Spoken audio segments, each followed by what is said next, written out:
वालेकुम Sindh TV news में भलीकार headline सां ॾिठूं ख़बरुनि जी शुरूआत अहम ख़बर सां कंदासीं त जीडीए पारां पीटीआई जी हिकु विकेट किराइण जो इम्कान आहे। पीटीआई अॻूणे वॾे वज़ीर लियाक़त जतोई जो ख़ानदान समेत जीडीए में शामिल थियण जो फ़ैसिलो कयो वियो आहे।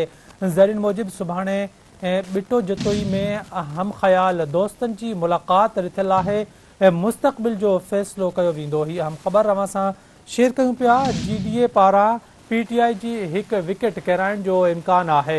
पीटीआई अॻवान ऐं अॻूणे वॾे वज़ीर लियाक़त जतोई जो ख़ानदान समेत जीडीए में शामिल थियण जो इम्कान आहे। ज़रीन मूजिबि सुभाणे बिटो जतोई में हम ख़याल दोस्तनि जी मुलाक़ात रिथियलु आहे।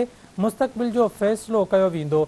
हीअ अहम ख़बर अव्हां सां शेयर कयूं पिया। जीडीए पारां पीटीआई जे हिकु विकेट किराइण जो इम्कान आहे।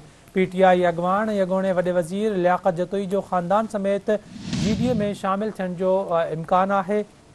तफ़सील मालूम कंदासीं सिंध टीवी न्यूज़ जे चीफ रिपोर्टर फयाज़ कुरैशी खां। फयाज़, आगाह कजो त लियाक़त जतोई जीडीए में शामिल थियण वारो आहे, छा अपडेट आहे हिन वटि?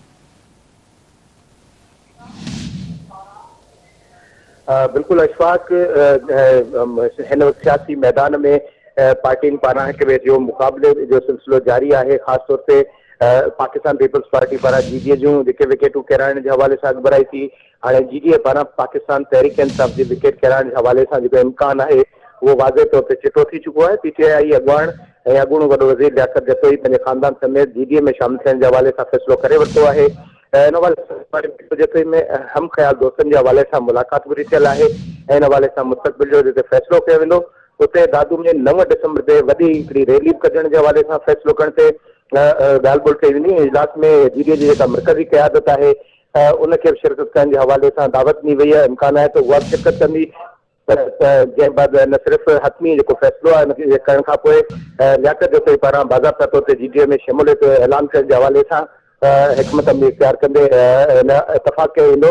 जंहिंखां पोइ हुनजो ऐलान बाज़ाब्ता तौर जेको 9 तारीख़ ते जलसे जो जेको फ़ैसिलो कयो वियो उन में उन हवाले सां जीडीए में शमूलियत जो बाज़ाब्ता तौर ते जलसो करे उन में शामिल थियण जो ऐलान कयो वेंदो। फयाज़ कुरैशी अपडेट ॾियण लाइ वॾी महिरबानी अव्हां जी।